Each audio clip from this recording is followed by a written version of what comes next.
চালাতে পারে না। আইনের নামে এই সমস্ত বজ্জাতি কিংবা আসলে দমনমূলক যে ব্যবস্থা, এগুলিকে বাতিল করার জন্যই মানুষ ৭১ সালে যুদ্ধ করেছে। এগুলিকে বাতিল করার জন্য, এগুলিকে বন্ধ করার জন্যই ৯০ সালে গেলে অভ্যুত্থান হয়েছে। এবং এগুলিকে বাতিল করার জন্যই আপনাদেরকে এখান থেকে মানুষ বিতরণ করবে। এর মাঝখানে কোনো পথ আসলে না। এটা হচ্ছে একটা কথা। দ্বিতীয় যে কথাটা আমাদের জায়গা থেকে আমরা বলতে চাই, সেটা হচ্ছে বাংলাদেশে এখন যত ধরনের ব্যবস্থা তারা করছে, আমাদের নেতৃবৃন্দ যেটা বিভিন্নভাবে আলাপ করেছেন, তারা লুটপাট বলেন, পাচার বলেন, অর্থ আত্মসাৎ বলেন, ব্যাংক লুটপাট বলেন, তার সমস্ত কিছু করার জন্য তারা একটার পর একটা আইন ব্যবহার করছেন, বানাচ্ছেন।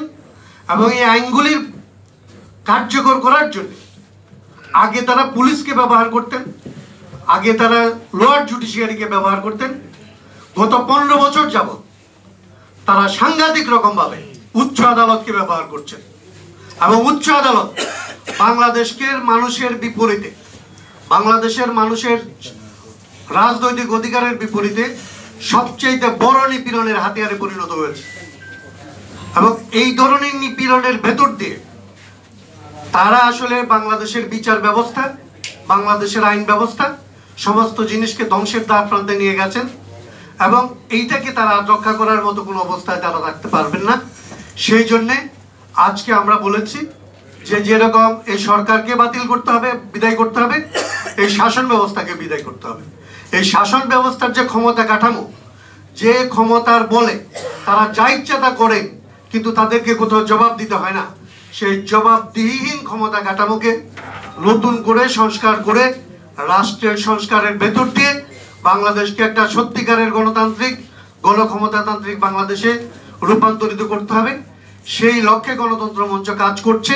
এবং গণতন্ত্র মঞ্চ তার অপরাপর বন্ধুদেরকে, মিত্রদেরকে, অন্যান্য শক্তিকে আসলে এই কাজ করার জন্য অনুপ্রাণিত করছে, চেষ্টা করছে, যতটা উদ্যোগ নিচ্ছে।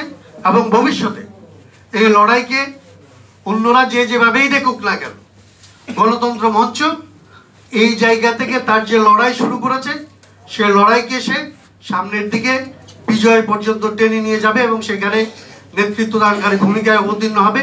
এই আশাবাদ ব্যক্ত করে আজকে আপনারা যারা এখানে অনেকক্ষণ ধরে সময় দিয়েছেন, তাদের সবাইকে আবারও কৃতজ্ঞতা জানিয়ে আমাদের বক্তব্য এবং এই অনুষ্ঠানের আমরা সমাপ্তি ঘোষণা করছি। আপনাদের সবাইকে ধন্যবাদ।